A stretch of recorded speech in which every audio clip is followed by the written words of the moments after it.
Herzlich willkommen zurück zu The Room 4 Old Sins.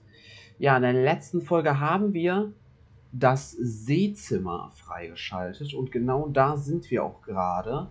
Wir haben nämlich dieses Ruder hier für dieses U-Boot gefunden und das setzen wir jetzt mal ein. Und jetzt können wir, wie auf diesem Poster da beschrieben, wahrscheinlich einstellen, wie es sich bewegt. Ja. Okay. Jetzt hat es sich nach unten geneigt. Hat das jetzt irgendwas verändert, wenn ich da wieder reingehe? Okay. Oh, kann ich damit jetzt die Tür öffnen? Jo, und jetzt kann ich einfach das Rad abreißen, oder was? Jo, holy shit, Alter.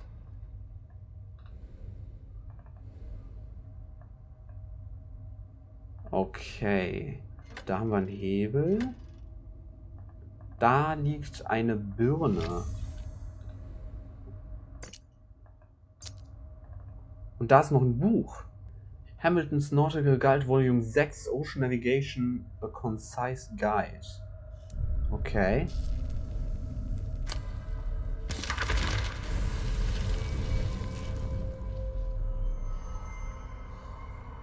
Ich finde Edward in Vaters Kuriositätenzimmer. Und es ist, als würde die Sonne aufgehen. Ich hatte schon gefürchtet, er würde das Arbeitszimmer nie wieder verlassen. Ich sehe die Seiten in seiner Hand. Verknittert, zerrissen. Zweifellos meine. Ich versuche es zu erklären, doch sein Blick geht geradewegs durch mich hindurch. Ich warne ihn, flehe ihn an, doch er hört mich nicht. Er sagt, ich habe ihn verraten. Ich habe uns beide verdammt.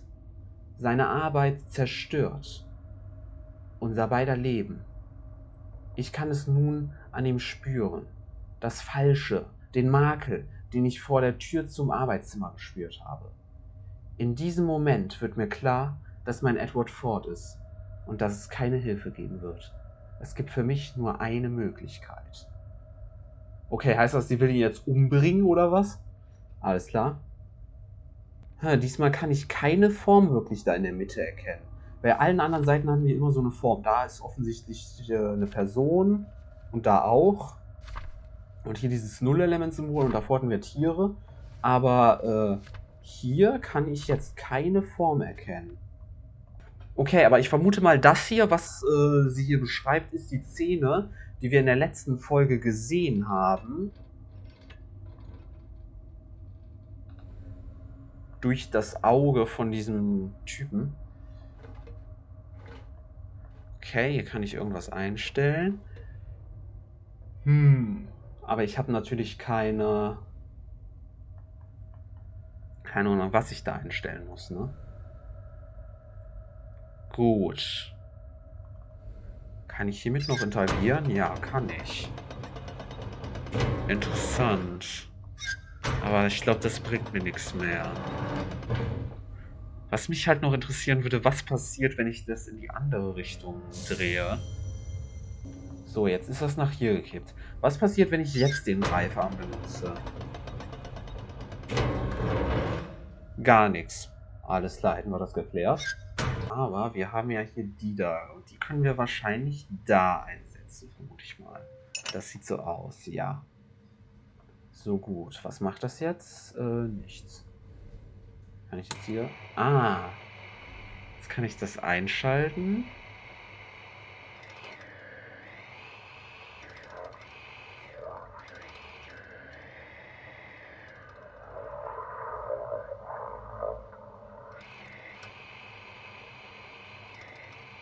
Okay, da ist irgendwas bei 80. Ah, und jetzt spielt er hier den Sound ab und jetzt kann ich rübergehen zu diesem Modell. Genau, jetzt kann ich hier rübergehen zu dem Modell und dann kann ich bestimmt da irgendwas machen. Mhm. So ist es nämlich. Genau. Jetzt wird das nämlich hierdurch abgespielt. Ah, und jetzt kann ich da... Ah!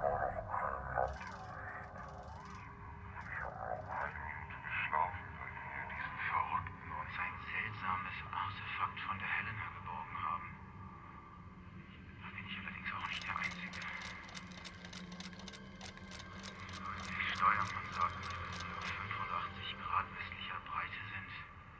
Aber es ist immer noch kein Land in Sicht. Und ich habe noch keine Minute geschlafen, seit wir diesen Verrückten und sein seltsames Artefakt von der Helena geborgen haben. Da bin ich allerdings auch nicht der Einzige. Der Steuermann sagt mir, dass wir auf 85 Grad westlicher Breite Okay. sind. Interessant, ich glaube, Es ist immer noch kein Land in Sicht. Und ich habe noch keine das Minute müsste geschlafen, das erste Mal überhaupt in The Room sein, dass wir tatsächlich Stimmen hören. Ich glaube nicht, dass es das vorher schon mal gab. auch nicht der Einzige.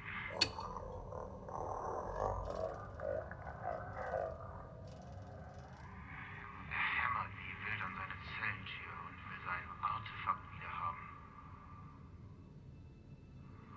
3 neblige Tage haben unseren Kurs 5 Grad nach Norden verschoben. Solche Probleme sind an der Tagesordnung, seit wir den einzigen Überlebenden der Helena an Bord genommen haben. Er hämmert wie wild an seine Zellentür und will sein Artefakt wiederhaben. 3 neblige Tage haben unseren Kurs 5 Grad nach Norden verschoben. Helena. Solche Probleme sind an der Kann es sein, dass das ist jetzt, da bin ich mir absolut nicht sicher, aber kann es sein, dass Helena das Schiff aus The Room 3 war? Artefakt wiederhaben. Okay, 5 Grad Norden, 85 Grad Westen. Hey, Dennis aus dem Schnitt hier. Ja, da möchte ich mal kurz dazu sagen, die Helena war nicht das Schiff, auf dem wir uns in Room 2 befunden haben. Aber sie wurde erwähnt, wie ihr hier in diesem Screenshot aus Room 2 sehen könnt.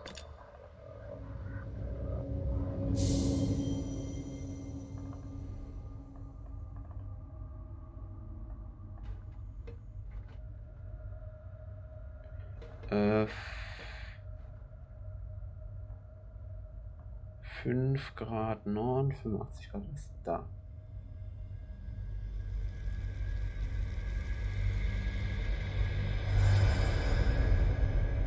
Okay. Wow. Lol, als ob wir jetzt da wirklich irgendwas im... Alter, wie geil. Yo. Okay, da ist irgendwas. Das ist nur ein Stein.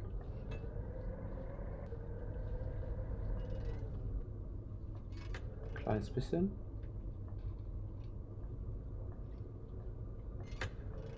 Nein.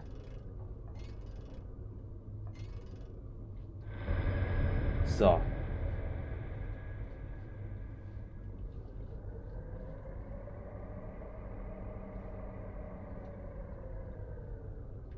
Das ist echt cool.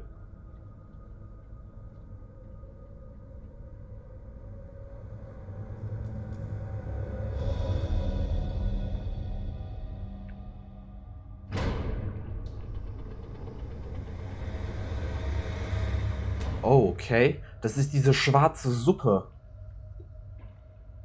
Die haben wir auch schon ein paar Mal gesehen. Im dritten Teil haben wir da, war das zum Beispiel in der Mitte von Greyhole, wo wir auch immer diese Pyramiden hingesetzt haben. Okay. Oh, und was ist, wenn ich das jetzt kippe? Nee, was ist, wenn ich das Ding da vielleicht reinfahre? Ja. Okay, und jetzt wieder hoch.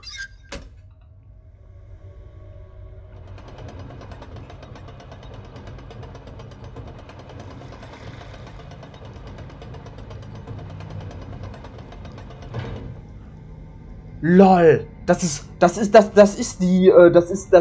die Galionsfigur aus. Nee, The Room 2 war das, ne? Nicht The Room 3. Aus The Room 2, wo wir dieses Schiff hatten. Da gab es dieses Schiff und da war vorne genau diese Galionsfigur dran.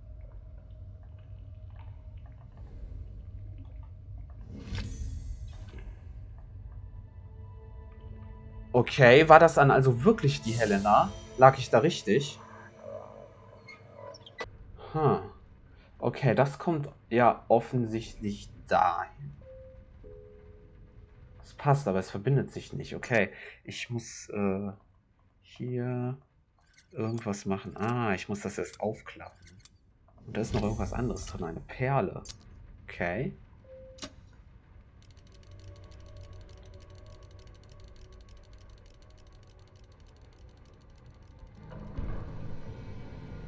Wow.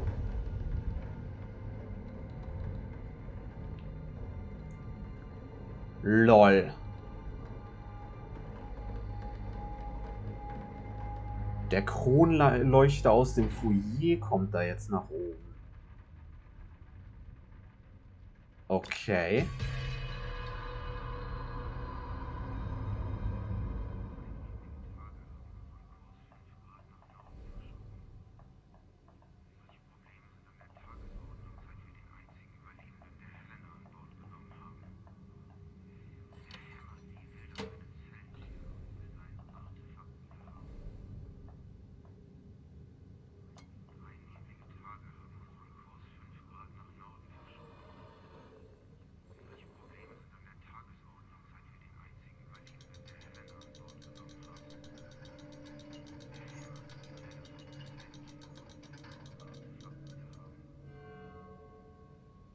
Okay.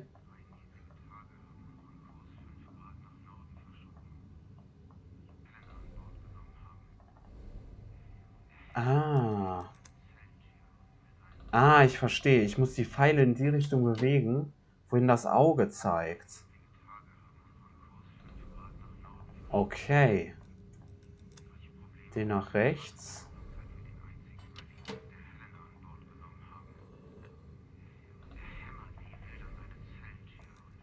Nach links.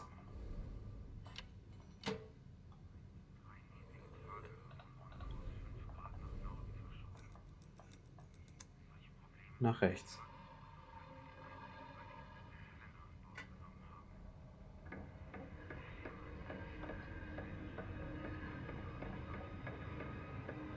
Oh, das nächste Artefakt.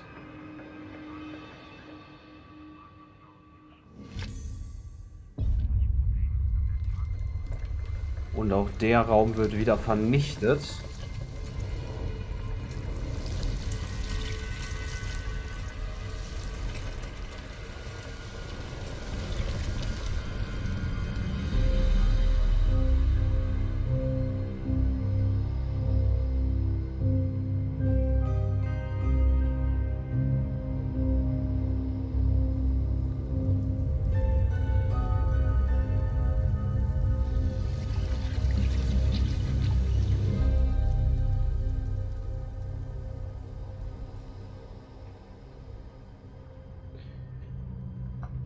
Okay, das war gerade eine nice, unheilvolle Version des Main-Themes, sag ich mal.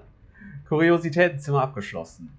Dunkelheit ist Dunkelheit, egal aus welcher Ecke der Welt sie kriecht. Das Zimmer ist versiegelt, aber nur gerade eben. Das ist ein wahrer Hinweis darauf, dass die Neugier einen ins Verbrechen führen kann. Okay. Hey, Dennis aus dem Schnitt hier nochmal. Ja, bevor wir mit der Folge normal weitermachen, tatsächlich habe ich erfahren, dass es hier noch ein kleines Easter Egg gibt, was ich übersehen habe. Und zwar, nachdem man diese zwei Funknachrichten abgehört hat, kann man an dem Funkgerät noch andere Frequenzen einstellen. Und die enthalten dann kleine Easter Eggs. Hier das erste. Den Betrug von Sammler Hydros Vorgänger hätten wir vorhersehen sollen. Er war unser begabtester Sammler. Seine Flucht mit unseren Mustern ein riesiges Problem. Wir hätten niemals jemandem vertrauen dürfen, der Wissenschaft höher als den Glauben schätzt. Ja, ich denke mal, Sammler Hydrus ist der Charakter, den wir hier spielen. Weil wir wissen ja, dass wir ein Sammler sind und wir haben am Anfang das H auf dem Tagebuch gesehen. Von daher kann man davon ausgehen. Mich würde allerdings mal interessieren, wer der Vorgänger war. Das könnte ganz interessant sein. Naja, hier jedenfalls der zweite versteckte Funkspruch. Der Sammler Hydrus erweist sich als eine nützliche Erwerbung. Seine Methoden sind nicht die feinsten,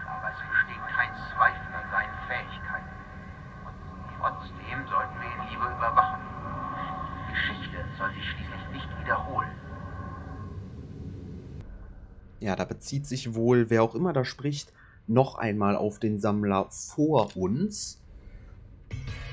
Der hat ja scheinbar irgendwas falsch gemacht. Jedenfalls ist der Sprecher nicht so zufrieden mit ihm gewesen. Ich würde gerne mal wissen, was da vorgefallen ist. Es gibt noch eine dritte Funknachricht. Die hören wir hier. Der Sammler Hydros zeigt Zeichen einer gewissen Zerrissenheit. Wir haben es schon einmal versäumt zu handeln. Nochmal soll uns das nicht passieren. Sein aktueller Einsatz wird auch sein letzter sein. Ja, also mit uns ist der Sprecher wohl auch nicht so zufrieden. Ich frage mich, ob er damit meint, ob wir dann umgebracht werden oder vielleicht einfach nur gefeuert. Naja, vielleicht erfahren wir das ja noch. Auf jeden Fall geben diese Easter Eggs noch ein bisschen Hintergrund. Aber jetzt erstmal zurück zur eigentlichen Folge. Wir haben das nächste Artefakt. Das können wir öffnen. Und wir bekommen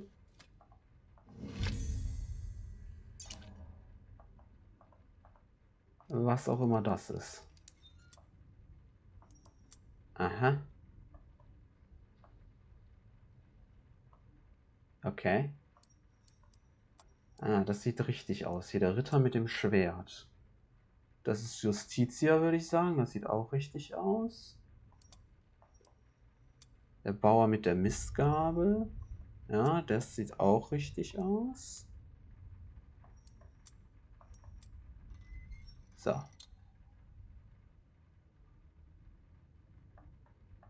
Aha. Jetzt ist es ein Dach. Kann ich das da draufsetzen vielleicht? Hier? Nee. Da kann ich es nicht draufsetzen. Nee, das macht keinen Sinn. Wo könnte ich das denn benutzen? Ah, da unten.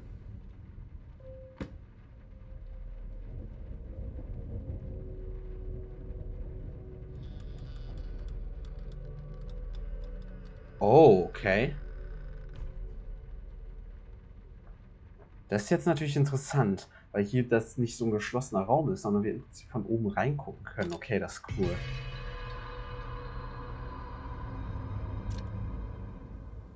Garten.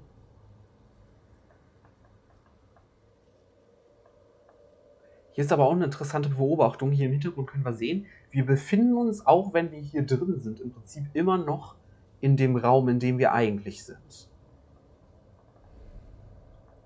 Okay, was haben wir hier? Ein Wasserbecken oder so? Hätte sein können.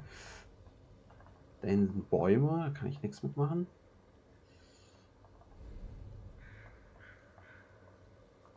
Okay, hier sind eine Menge Sachen. Hier kann ich irgendwie schieben, da kann ich irgendwie bewegen. Sehr interessant. Da auch. Bei allen Säulen, ne? Okay. Ein Stück Rohr. Und The Ladies Companion for the Formal Garden. Mrs. Dorothy Williams. Okay.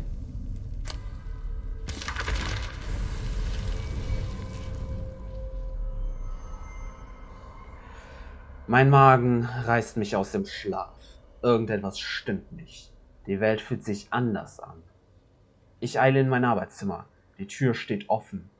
Das darf nicht wahr sein. Meine Welt ist mir gestohlen worden. Sie hat das Nullelement genommen. Oh, Abigail, liebe süße Abigail. Jetzt ist nicht die Zeit für ein unstetes Herz. Nicht, wenn wir so nah dran sind. Ich werde zu dir kommen. Ich werde dafür sorgen, dass du verstehst. Du kannst nicht weit gegangen sein. Nicht allein. Ohne Eindämmung würde es... Oh Gott. Oh, Abigail. Okay. Hier haben wir jetzt aber auch wieder was in der Mitte. Das sieht so aus wie diese Tentakel, die auch immer die Räume jetzt vernichten. Gut. Da haben wir Saturn oder so. Okay. Okay. Naja. Die Perle bin ich aktuell noch überfragt, aber das Rohrstück weiß ich, wo wir das brauchen.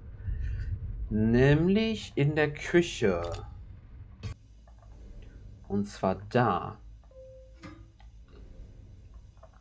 Das können wir auch einfach so einsetzen, das müssen wir nicht irgendwie festmachen oder so, ne? So, und dann schicken wir das Wasser da wieder rüber.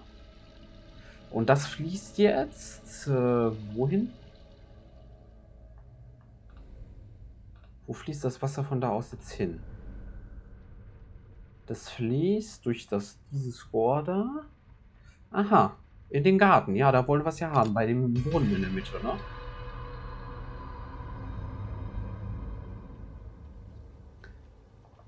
Ah, nee, nicht direkt zum Brunnen. Sondern es treibt hier dieses Rad an. Und wir können eine Metallscheibe da rausnehmen. Okay, hier haben wir auch noch irgendeine Figur. Okay, da müssen wir das dann wahrscheinlich einsetzen, dann können wir das Wasser in die andere Richtung leiten. Dieses Rad, da habe ich doch gerade hier schon so eins gesehen, ne? Ah, ich verstehe. Ah, das blockiert aber noch. Okay. Ah, jetzt ist es nicht mehr blockiert. Das heißt, jetzt kann ich das drehen. So, oder? Achso, der muss vielleicht noch richtig... Ah! Das dreht alle. Okay. Moment. So. Ja.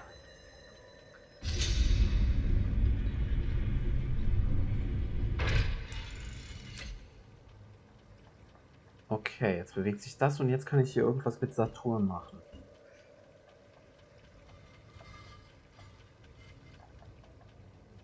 Ah, okay.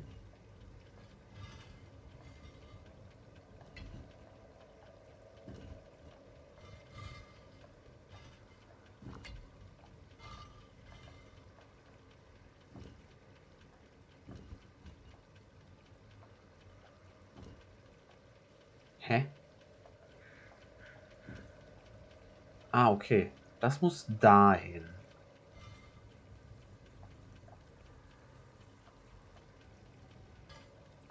Und dann muss das noch nach da.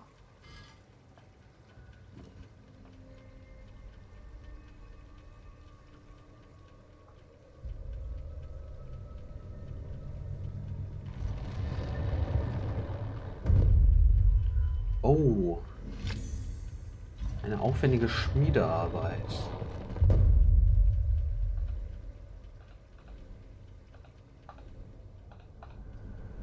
Die müsste hier irgendwo draußen rankommen. Wo war denn das? Das war doch hier irgendwo. Da. Genau. Das kommt dahin.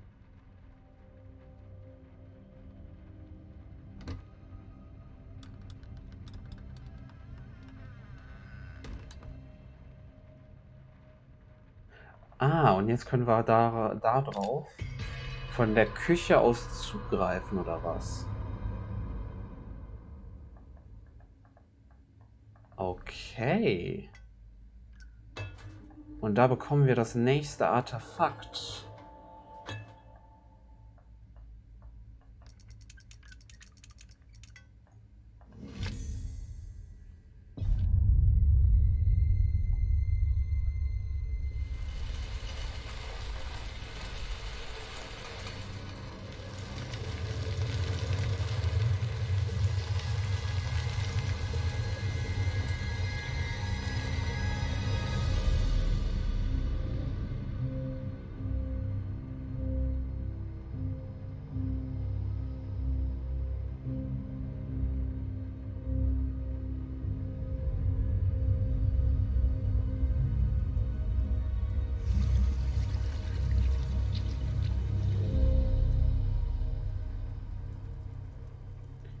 Küche abgeschlossen.